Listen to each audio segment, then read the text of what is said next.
I'm with Corey from Gladstone Fly and Sport Fishing, and we've got 10 tips for you on fishing for barra in impoundments. We're on a Woonga Dam, and we're going to start off with number one. I'll start off.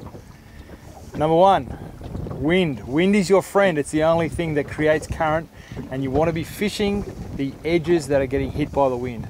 So for example, we've got a weed bed behind us here, the wind's in our backs, it's pushing up against that weed bed, it's going to push all the bait and give a bit of flow in there and a little bit of life, bit of activity. That's where you want to be targeting barramundi. Number two. To relate to wind is boat position. So just because you caught them on one point one day and the wind changes the next day, you know, you got to change your boat position or change points or, you know, spots completely. So yeah, repositioning the boat when the wind changes, you got to change too. And number three, that kind of relates to that, do not rely on previous fishing expeditions for future expeditions. Now you might find a spot the day before that fires and then you go the next day and it's still firing, that's fine. But if you haven't been for weeks, going back to your favourite spot, well that's fantastic. But fish do have tails and they do move and the wind shifts. So be prepared to move out of your favourite point or your favourite weed bed and try other areas. You've got to be flexible. Number four. About techniques. Yeah. I think in my opinion and my experience, speed kills. So if it comes to working top water fast, and I mean like mackerel fast, like when you're out the front spinning for mackerel, and even like some plastics and stuff like that, you can sink it down, and if those fish aren't feeding, you can make them feed by getting a reaction strike out of them. And yeah, that's a really good technique to use. That was cool. Was that five? That was four, wasn't it? That was four, was yeah, it? That was four. Right, this is five. Number five, knots. Spend time tying your knots before you get out on the water. You're casting a lot. There's a lot of pressure on those knots through those guides for hours and hours and hours and hours. You want to make sure your knots are absolutely primo and you test them out. Don't just throw something together when you get on the boat. Spend the time, make sure your knots are perfect, because you do not want to lose that dream fish after casting for hours at a time to a stupid knot. There you go. Number six. Terminal tackle gear. So like a lot of the lures that you get straight out of the pack aren't really up to scratch for these barramundi. And yeah, so you know, your split rings, your hooks, a lot of that stuff needs to be upgraded, and you want to be running like a minimum of 60-pound fluorocarbon leader.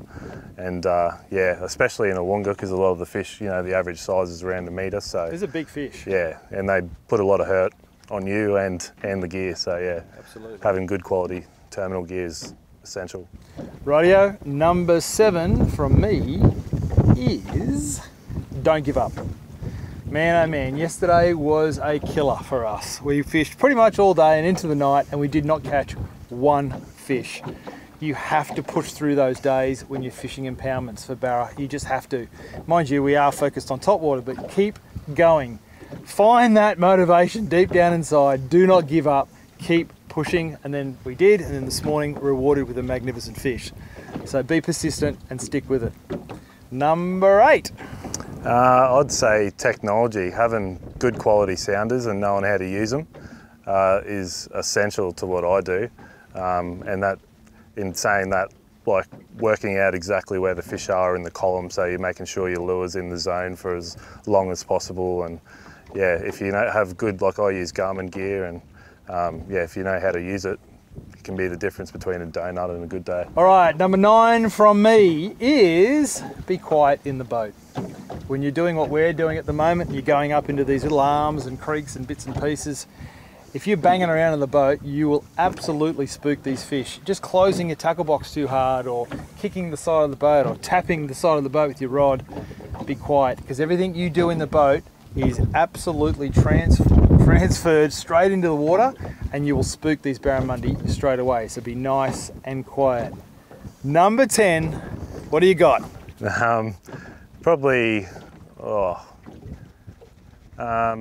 pay attention. Like, pay attention to things that are happening around you, as in, say, like as I said before, wind changes. So that can mean, like, wind can change multiple times throughout the day, and you need to change with it. But in saying that, like, if you see bait on edges and like all those sorts of things, that's should be areas of your focus. Absolutely. And I'd probably just a random one, but be sun safe too. I don't know how many times I get sunburnt, and a lot of guys, you know, are so focused on casting and to keep fishing. But yeah, you threw in number 11, and I'm going to give you number 12. Save yourself the hassle. Come fishing with these blokes. Gladstone fly and sport fishing. Come out with Corey. You spend a day, and I can tell you this: you will learn more in a day than you will in 6 to 12 months trying to work it out yourself. He ain't a bad bloke. His boss is a good bloke. And I've had enough. Let's go catch some fish. Let's do it. Hope that's helped you guys. Cheers.